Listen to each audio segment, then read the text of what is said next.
All right, here with Kelvin Gastelum backstage Hey. at UFC 263. What are you doing here for? Are you just here in support of Marvin, or you here to A enjoy little the bit of fights? both. A little bit of both, man. I'm here in support of Marvin. Obviously, he does well. I've been training with him for a long time, and just feeling the energy. This is the first event that I'm with people and around crowds.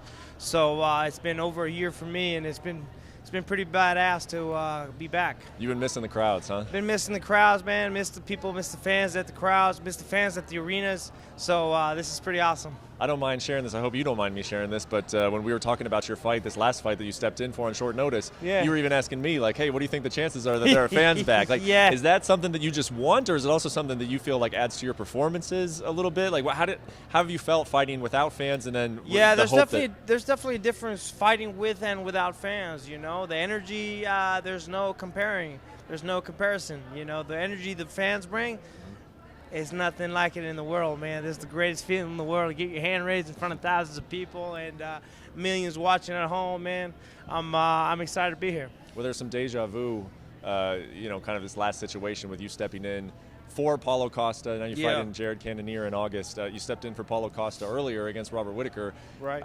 How was this? How did this one come about, and what were your thoughts when it was first offered to you? I'm just excited there's a full camp for this one. You know, last one I got 4 weeks notice to fight the #1 ranked guy in my division.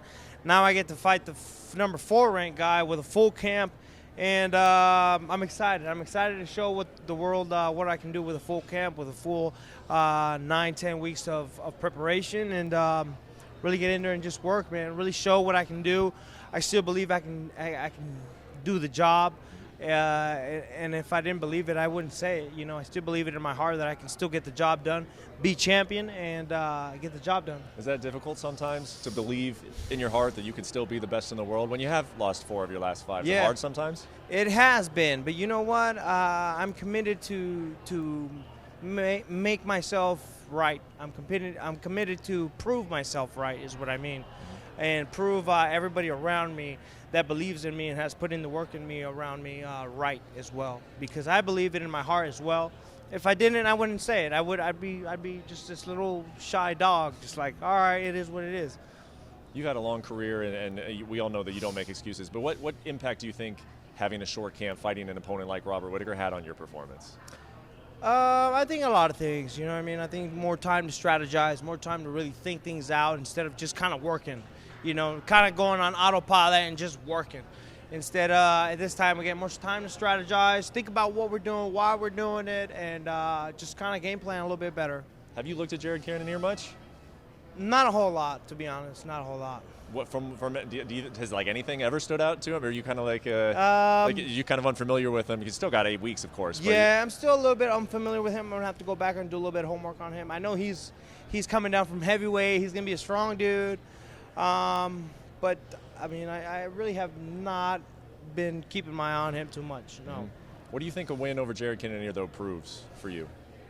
A lot of things. I think it proves that I'm still elite. It still proves that I'm still amongst the best in this division, and it still proves what I've been preaching and trying to prove myself this entire time, that I'm still one of the best. You know, and if I do, then we'll continue on from there. But I still believe I can get the job done, man. If I didn't, I wouldn't say it. Yep. Last question for you. Do you have any opinion on sort of what's going on with Costa, the guy that you have replaced now twice, and now he's coming out and he's kind of been vocal about why he did pull out of the fight? When you see a guy in your division talking like that, do you have any thoughts on it? I mean, I have no idea what's going on with him, what issues he's got going on. I cannot speak for him. No, I have no comments for that. All right, focusing on yourself and focusing on Yeah, the I win. mean, I really have no idea what's going on with him. Yep. Yeah, he's saying something about fighter pay. Hey, man, he hasn't fought since his last fight. I mean, maybe he take a fight or two, then start talking about it. I don't know. Yep. And I guess one more for you. Have you talked to the UFC? What do you think the chances are that we'll get some fans in the building for you?